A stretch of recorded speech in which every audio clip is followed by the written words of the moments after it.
This Fairfield Schools Network broadcast is brought to you by Central Midwest Carpenters Union Local 413. To learn more, scan the QR code.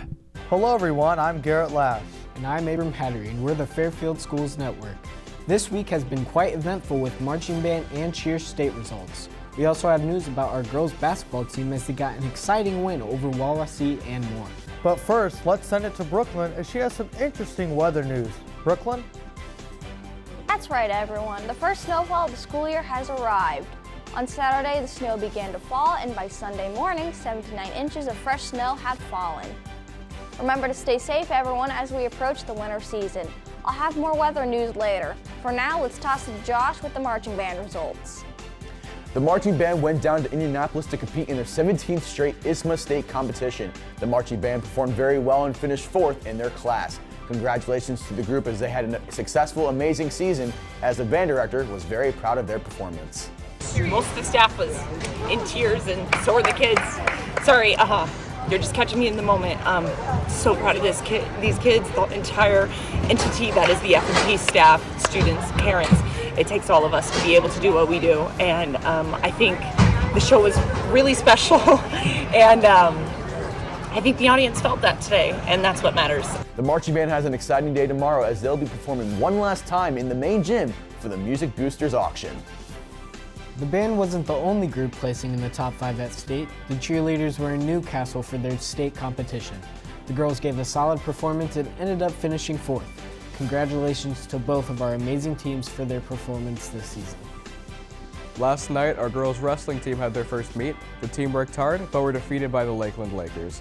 Tomorrow, the girls will be at the Highland Invitational. Good luck, wrestlers. On to the hardwood. The girls basketball team played their home opener Saturday morning against John Glenn. They played in a hard-fought game, but lost 41-34. Tuesday night, they played Wawasee at home, coming out on top in dominant fashion, winning 65-14. While the student section wanted another 2 points so they could get to 67, but it didn't happen. Senior Macy Worthman had a double-double with 12 points and 12 rebounds. They play on the road against the Goshen Redhawks tomorrow night at 7:30. Speaking of basketball, the boys basketball team started their season on Monday with their first practice. Coach Garber gets ready for his second season as the head coach, with last season finishing 13-10. We had some older guys on the team, a lot of juniors. We were pretty heavy with that. Only lost one kid from last year, so I feel like a lot of guys got some valuable varsity experience. Majority of them were coming up from JV the previous year, so I feel like that year of varsity under their belt will hopefully show off this next year. And as always, make sure to tune in and listen to the live coverage of basketball on Willie 103.5 Sports. Saturday at the Elkhart County Fairgrounds, more than 200 people came out to support Fairfield Athletics at the Blue and Gold Gala. Thousands of dollars were raised at the classy dinner auction. Thank you to all who supported this amazing event. You might have noticed some upgrades to the junior-senior high campus the past few days. The Commons area has all new furniture, our school has grown, and the tables and chairs that were in the Commons have been moved to the cafeteria to accommodate more students. And the buses have a new place to park in the morning. They are now in the front of the new Falcon Fieldhouse, opening up more parking and better traffic flow on the north side of the school. We hope you made it into school just a little easier the past few days.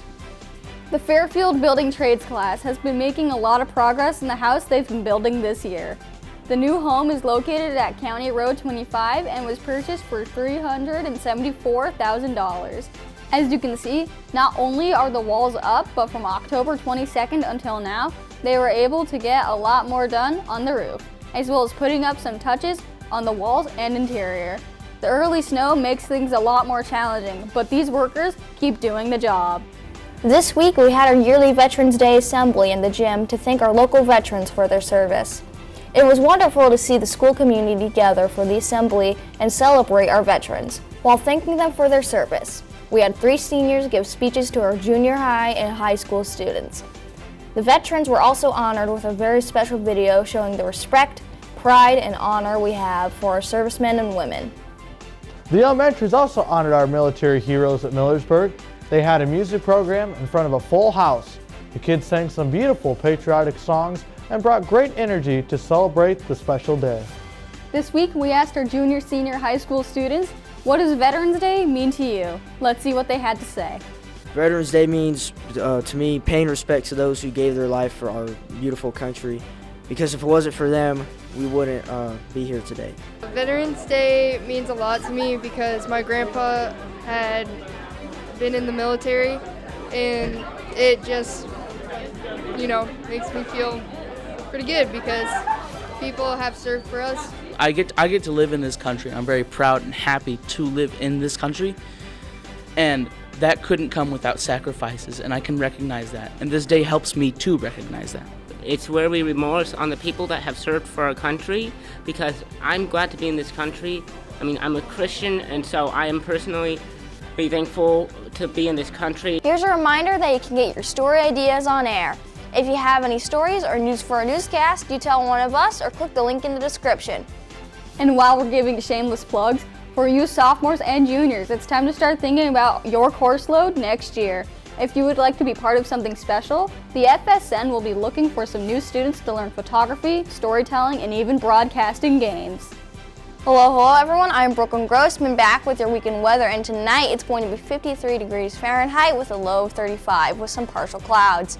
Saturday is also going to be partially cloudy but a little warmer at 60 with a low of 45.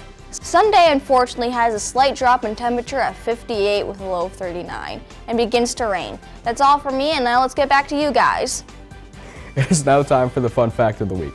Did you know that in 1880, Wabash, Indiana was the first city in the world to be fully lit by electricity? This is thanks to Mr. Charles Brush. If it weren't for his innovations, we wouldn't have electricity like we have today. That's it for this week's newscast. We hope you enjoyed it. We're the Fairfield Schools Network. We're here for you.